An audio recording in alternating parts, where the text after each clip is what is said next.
मेरे वालिद साहब का आज का जो लफ्ज़ है वो मेरे दिमाग में, मेरे जहन में आ रहे, तो खुदा की कसम मुझे रोना आ गया। आज मैं घर से चला तो मुझे वालिद साहब ने 200 रुपया दिया। मैंने कहा अबू वापस तो मैं लिफ्टें मांग के आ जाऊँ, जा रहा मैं पैदल हूँ पर लिफ्टें मैं मांग के आऊँगा। खुदा की कसम अबू मेरे कहते हैं बेटा तुझे भी पता है मैं कितना माजूर हूँ, मैं चल नहीं सकता, पर एक और तू मेहरबानी करना। मैंने कहा जी अबू बोले, मैंने कहा अबू कहेंगे कि टाइम से आना।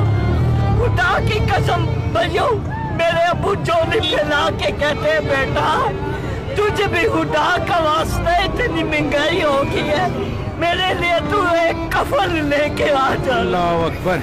खुदा की कसम इतनी महंगाई है कि मेरे अबू कहते हैं कि मेरे लिए कफन लेके आना। मेरी सुबह शरीफ से, मरियम नवाज से, मरियम नजीब से और मुझे और नवाज शरीफ से यही गुजारिश है कि उदारा जो तुम लोग कहते हो कि हम 2000 रुपया देंगे, उदारा उसमें 3-4 हजार रुपया और डालो। और मैं 1 या 2 नहीं, मैं कहता हूँ मेरी 3 साल तो कुछ माँ की खुदा की कसम बच्ची है।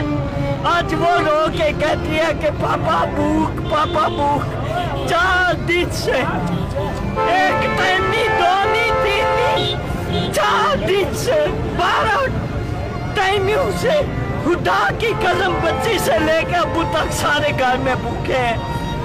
मैं नवासी और सिपासी हुकूमत से यही गुजारिश करूंगा कि 2000 रुपया तो आप लोग कहते हो हम देंगे, उसमें 5-6 हजार रुपया और डाल लो। मुझे आप बताओ, मैं कफल वाली दुकान पे जाऊंगा, बच्ची से लेके अबू तक सब के लिए कफन लेके जाऊंगा, क्योंकि मैं खुदकुशी करूंगा।